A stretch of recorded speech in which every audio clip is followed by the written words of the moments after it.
ভাইয়া আজকালকার যুগে তো পাঞ্জাবি পরে মেয়ে দেখতে যায়, তুই শার্টটা পর। আর শোন, তোর চোখে কিন্তু আজকে চশমাটা রাখবি না, চশমা ছাড়াই তোকে বেশি ক্লিক লাগে। নানু ভাই দেখো তো খালামণি তৈরি হয়েছে কিনা। আলামনি, তোমাকে দেখতে না অনেক লোক এসেছে। আমি অয়ন, ঢাকা একটা মাল্টিন্যাশনাল কোম্পানিতে জব করছি। This is the first time আমি কোনো মেয়ে দেখতে আসছি। ওদিকে ডাক পড়েছে তোদের। আপনারা যদি কিছু মনে না করেন, আমরা অনন্যারে একটা আংটি পরাই নিতে চাই। আমাদের কোনো আপত্তি নাই।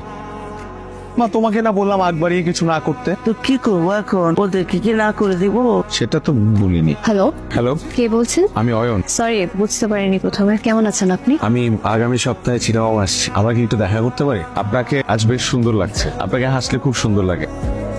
আপনি কখনো প্রেম করেননি? আমি আসলে এই বিষয়গুলো নিয়ে কথা বলতে চাই না, আর কলটা আমার ফ্রেন্ড দিয়েছিল। এখন যদি আমি কল ধরি তো অনেকক্ষণ কথা বলতে হবে, এই জন্য কেটে দিলাম। আমি সরি, হুট করে এই প্রশ্নটা আপনাকে করা ঠিক হয়নি। এই পাঞ্জাবিটা কেমন লাগছে? অনেক সুন্দর লাগছে, দাঁড়া। এটা প্রোগ্রামে পড়ে যাবে? হ্যাঁ। আসসালামু আলাইকুম, আমি অয়ন। বাবা, আমি অনন্যর বাবা। অনন্য আসলে একটা চিঠি রেখে বাসা থেকে বের হয়ে গেছে যে। অয়ন, আমি আপনাকে অনেকবার বলার চেষ্টা করেও একটা কথা কখনো বলতে পারিনি, আমি একজনকে ভালোবাসি। অনুনাথের বাসায় তোমরা কেউ ফোন দেবে না। আর মা, বিয়ের কথা আমাকে কখনো আর বলবে না। এক্সকিউজ মি, এটা আমার সরি। হ্যালো হ্যাঁ হ্যালো। আসিফ, তুমি ফোন ধরো না কেন? আমি বাসা থেকে বের হয়ে গেছি। তোমাকে না আমি না করছি? তুমি তোমার বাসার ঠিকানা বলো। মাথা খারাপ হয়ে গেছে, আমি তোমাকে বাসায় নিয়ে যাবো। বাসা থেকে পালিয়েছে? সবই তো শুনলেন। আপনার মেয়েরা এমন কেন? শুধুমাত্র নিজেদের কথা ভাবে। যদি বিয়েই না করেন তাহলে বিয়ের আগে কেন বলেন না? আপনি একটু ঠান্ডা হন তো, আমার কারোর কথা তো ভাবার দরকার নেই, কারণ আমার কারোর সাথে বিয়ে ঠিক হয়। আচ্ছা, আপনি এত সিরিয়াস হয়ে গেলেন কেন তখন? 2 বছর আগে আমার বিয়ে ঠিক হয়েছে। অ্যারেঞ্জ হলো, মেয়েটাকে আমি অনেক বেশি ভালোবেসে ফেলেছিলাম। তখন মানুষ সবকিছু জেনে আমাকে প্রশ্ন করতো, তোর বউ নাকি পালিয়ে গেছে। আমার ফিলিংস গুলো তো জেনুইন ছিল, আমি কেন মানুষের হাসির পাত্র হব? আপনি কি ওই মেয়েটাকে এখনো ভালোবাসেন? আমাকে দিয়ে আর এসব ভালোবাসা হবে না। আচ্ছা, আমরা তো প্রায় চলে আসছি। আপনারা কাকে কল দেওয়ার কথা ছিল? আসিফ, আমি চলে আসছি, তুমি সিআরবির সামনে দাঁড়াও। সিআরবি কিন্তু আমার বাসায় যেতেই পরে। আপনি চাইলে আমি আপনাকে নামিয়ে দিতে পারি। অয়ন, অনেক ধন্যবাদ আপনাকে। Best of luck. এইসব পাগলামির মানে কি? কোথায় তুমি খুশি হবে যে আমি ঢাকা থেকে চলে এসেছি? উল্টা এসবকে পাগলামি বলছো? আমার পক্ষে এখন বিয়ে করা সম্ভব না। 3 বছর প্রেম করেছো, তখন এসব মনে ছিল না? এই চলো, তুমি আমার সাথে চলো। কোথায়? বাসে সিনে ঢাকায় চলে যাবা। আমার পক্ষে এখন কিছু করা সম্ভব না। তোমাকে আর কষ্ট করা লাগবে না। আমি একা আসছি, একাই যেতে পারবো। কোনো সমস্যা? 3 বছরের রিলেশন আমার। 3-4 মাস আগেও সব ঠিক ছিল। যে আমার ভার্সিটি শেষ হলো, অমনিও এমন করা শুরু করছে। এখন কি বাস পাবো? এখন পাবেন না, রাতে পাবেন। যেতে যেতে তো ভোর হয়ে যাবে। আম্মুকে ফোন করে তো আম্মু বান্ধবীর সাথে কথা বলতে যাবে। আপনি চাইলে আমি আপনাকে একটা হেল্প করতে পারি। ইরা হচ্ছে আমার বোন। ভাইয়া আমাকে সবকিছুই বলেছে। তুই একটা কাজ করে না, আপনি আমাদের বাসায় চল, তারপরে চিন্তা ভাবনা করে আন্টিকে একটা কল দিয়ে। এভাবে যাওয়া কি ঠিক হবে? আপনাদের বাসার সবাই কি ভাববে?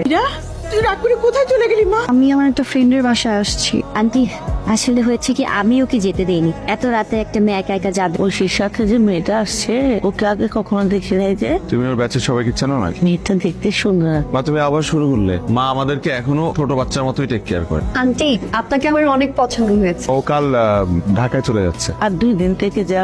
আমার বাসায় একটা ইম্পর্টেন্ট কাজ আছে। কার সাথে যাবা? ভাইয়া বাসে তুলে দিয়ে আসবে। তুই ঢাকা দিয়ে আয়। আমি তো পরশুদিন ঢাকা যাচ্ছি। মেয়েটা একা একা যাবে, দিয়ে আয় না। কোথায় গিয়েছিলি তুই?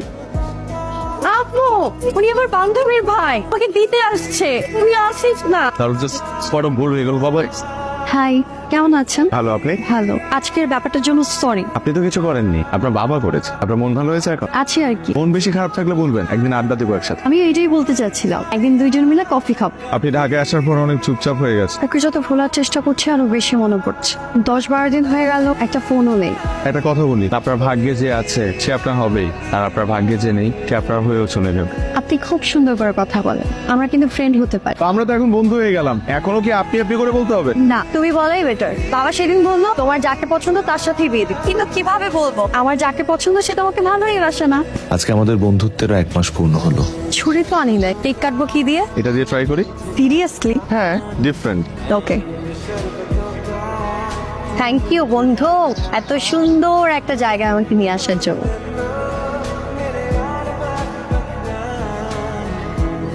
তাঁবুতে তো আগে কখনো থাকা হয়নি না? না। প্রথম একটু এক্সাইটমেন্ট কাজ করবে, একটু ভয় কাজ করবে, এরপরে এটার প্রেমে পড়ে যাবে। তাই না? তুমি কিন্তু রোমান্টিক আছো। এই কারণে তো কোনো গার্লফ্রেন্ড নেই। হবে হবে, যে তোমাকে ভালোবাসবে পাগলের মতো ভালোবাসবে। আমার মতো ভদ্র ছেলেদের প্রেম টেম হয় না। অনন্যা, কেমন আছো? আমি ভালো আছি, তুমি কেমন আছো? আমি হাই, আমি ইরা, অয়নের গার্লফ্রেন্ড। তোমাদেরকে খুব সুন্দর মানিয়েছে। বললে কেন যে তুমি আমার গার্লফ্রেন্ড? ফ্রেন্ডের জন্য তো এতটুকু করতেই পারি। এটা ভাবতে ভালো লাগছে যে সবাই সবার লাইফ নিয়ে হ্যাপি। বর্তমান নিয়ে সবার হ্যাপি থাকা উচিত।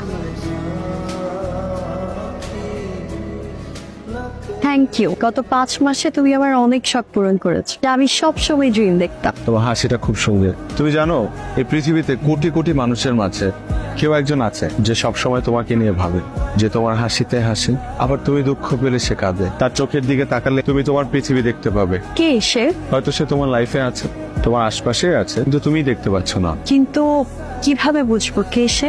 যখন সে তোমার পাশে থাকবে নিজেকে সবচাইতে হ্যাপি মানুষ মনে হবে, আবার সে যখন চলে যাবে তখন অনেক মানুষের ভিড়ে নিজেকে একা মনে হবে।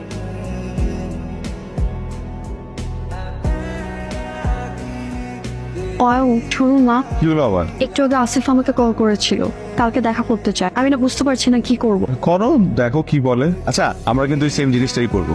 আচ্ছা, আমার অনেক বড় ভুল হয়ে গেছে, প্লিজ আমাকে ক্ষমা করে দাও। আমি আসলে তখন সিচুয়েশনটা বুঝে উঠতে পারি নাই। আসিফ ও হচ্ছে বি আর ফ্রেন্ড। আপনাদেরকে দূর থেকে দেখলাম কথা বলছেন, তাই ভাবলাম এসে একটা হাই দিয়ে যাই। ঠিক আছে, কথা বলেন। হ্যালো।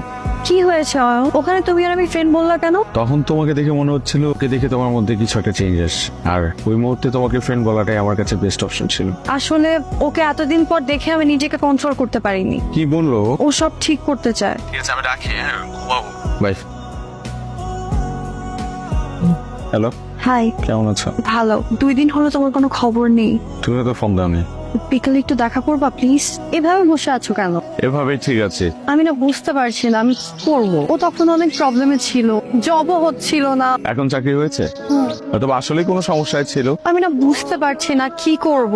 আমার মনে হয় তোমার সবকিছু ভুলে ওর কাছে ফিরে যাওয়া উচিত। আর আমার এটাও মনে হয় যে আজকের পর থেকে আমাদের কথা বলা বন্ধ করে দেওয়া উচিত। তবে কেন বলছো? কেন আসছো আমার লাইফে তুমি? তোমার সাথে আমার দেখাই বা কেন হলো? দুদিন যাবে আমি ঘুমাইতে পারি না, আমার দম বন্ধ হয়ে আসে, আমি কিছু খেতে পারি না। তুমি এগুলো বুঝবা না, তুমি শুধু নিজের প্রয়োজনটা বোঝো। একটা মানুষ দিনের পর দিন তোমার সাথে কোনো স্বার্থ ছাড়া আছে, কিন্তু তুমি এই মানুষটার কথা একটা বারও ভাবলে না। I am sorry. প্লিজ দেখো, আজকের পর থেকে তুমি আমাকে কোনো ফোন দিও না, আমার সামনে এসো না, আমার সাথে কথা বলো না প্লিজ। আচ্ছা শুনি, যা আবার হয়েছে, আমি না সবকিছু ভুলে যেতে চাই। তুমি জানো এই পৃথিবীতে কোটি কোটি মানুষের মাঝে কেউ একজন আছে যে সব সময় তোমাকে নিয়ে ভাবে, যে তোমার হাসিতে হাসে, আবার তুমি দুঃখ পেলে সে কাঁদে। যখন সে তোমার পাশে থাকবে নিজেকে সবচাইতে হ্যাপি মানুষ মনে হবে, আবার সে যখন চলে যাবে তখন অনেক মানুষের ভিড়ে নিজেকে একা মনে হবে। এরা তুমি কান্না করতেছো কেন? আই প্রমিস আমি আর তোমাকে কখনো কষ্ট দিব না। তোমার জন্য কান্না করছি না আসিফ, আমি অন্য একজনকে ভালোবাসি, সে আজ আমাকে ছেড়ে চলে গেছে। থেকে যাচ্ছি। এরা আমার হাত ধরবা না। যেদিন আমাকে ছেড়ে চলে গিয়েছো সেদিনই এই অধিকার হারিয়েছো। আর কখনো কোনো দিনও আমাকে কল করবা না। আমার যখন মন খারাপ থাকে তখন আমি জায়গাটায় আসি। তুমি এখানে? আসিফ কোথায়? চলে যাচ্ছি। কেন? আমি চলে যেতে বলেছি। কেন চলে যেতে বলেছ? কারণ আমার তোমাকে লাগবে। আমার মনে হয় আসিফ তোমার জন্য বেস্ট। আমার বেস্ট কাউকে না, আমার মতো একজনকে প্রয়োজন, যে আমাকে বুঝবে, পাশে থাকবে, কখনো ছেড়ে যাবে না। আমাকে দিয়ে এসব হবে না, তুমি আবারও আমাকে ছেড়ে চলে যাবে, আমি আবারও কষ্ট পাবো। যাবো না, তোমাকেও যেতে দিব না। I love you.